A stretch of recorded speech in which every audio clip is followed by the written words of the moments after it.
Pada 1 September tahun 1939, Jerman menginvasi Polandia menggunakan 72 divisi infanteri dengan 2 juta personil dan 7 divisi panzer dan 4 divisi cahaya. 2.700 tank tersedia untuk invasi Polandia. Polandia memiliki kurang 200 tank dan senjata-senjata anti-tank Polandia terbukti lebih merupakan ancaman bagi Jerman. Invasi berlangsung cepat. Kantong-kantong perlawanan terakhir Polandia menyerah 6 Oktober. Seluruh kampanye telah berlangsung selama 5 minggu dengan bantuan pasukan Uni Soviet di sebelah timur. Ini negara raksasa adidaya Uni Soviet yang menyerang pada 17 September. Sekitar 832 tank Jerman adalah hilang selama kampanye. 341 diantaranya tidak pernah kembali ke layanan. Ini mewakili sekitar sepertiga tank Jerman yang dikerahkan ke Polandia. Jerman menyalahkan garis depan yang bergerak cepat, menyebabkan markas tentara kehilangan kontak dengan unit-unit depannya. Kacaunya komunikasi membuat para komandan dan skuadron pesanan kacau di sebuah situasi yang diperburuk oleh kurangnya frekuensi radio yang sama dan kacaunya logistik yang luas, yang juga mereka memaksa ini mengambil depot suplai musuh. Ini kacau benar tentara Jerman waktu menyerang Polandia. Apa yang membuat ini terjadi? Ini adalah anti-tank rifles West 35 7,9 mm adalah lawan panzer Jerman, nasi yang paling mengejutkan. Anti-tank rifles West 35 tipe runduk yang sangat canggih, diperkirakan ada lebih 6.500 unit. Senjata runduk merupakan senjata paling canggih di dunia yang muncul dalam awal perang. Ini negara besar memandang remeh ya, bahkan ahli militer pun meremehkan ini. Butuh 50 tahun untuk meyakinkan dunia militer bahwa senjata rifles adalah cocok untuk senjata anti-tank modern. Dan kerugian fantastis Jerman 832 unit, kemungkinan 300 lebih tank panzer ini rusak oleh 7,9 mm tank rifles.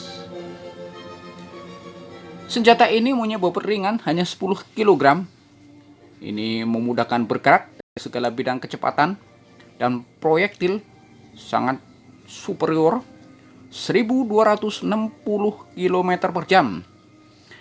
Ini hampir efektif seluruh tank Jerman, bahkan tank terkuat Panzer III dan Panzer IV, tapi harus di sisi atas yang relatif tipis bajanya. Sayang, senjata ini diproduksi kira-kira 6.500 unit.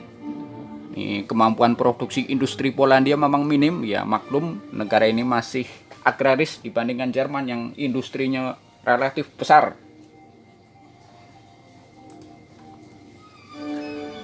Senjata ini awalnya merupakan proyek rahasia dari Angkatan Darat Polandia. Ini menyerupai senapan dengan laras yang lebih panjang dari normal yang didukung oleh bipod di bagian depan. Itu adalah gaya Mosher Block Action Rifles, disuplai dari majalah 4 kotak putaran. Laras memiliki rem moncong untuk membatasi mundur. Ini menyerap sekitar 65% dari energi tembakan dan recoil sebanding dengan senapan Mosher standar. Meskipun kartrid membawa lebih dari 2 kali jumlah propellan, ini memperbaiki beseri untuk jarak 300 meter. Ia tidak memiliki pegangan pistol dan menembakkan peluru dengan inti timah, bukannya peluru yang menusuk baju besi dan inti keras. Peluru jaket logam penuh berat 14,5 gram dan karena kecepatan moncong yang tinggi, ini efektif bahkan di bawah suhu dangkal. Karena bukannya memantul, peluru akan menempel pada baju besi dan meninju lubang berdiameter sekitar 20 mm, menghasilkan energi kinetik yang dihitung dengan tembakan ini sebelum rem sekitar 18,8 joule. Energi tinggi ini disebabkan oleh laras yang relatif panjang dan bubuk nitro memberikan kecepatan moncong 1275 meter per menit ya. Amunisi berasal dari cartridge 7,92 kali 57 mm yang digunakan oleh senapan Mauser dan varian Polandia Karabiner West 29. Serangkaian tes tambahan ini tembaga diganti dengan case terbuat dari kuningan 67% dan tembaga ini dan seng 23%. Sifat-sifat kekalahan lapis baja putaran ini tidak melalui penetrasi, yaitu dengan meninju inti melalui baju besi seperti penetrator biasa, tetapi melalui dampak dari peluru yang rata dan plat.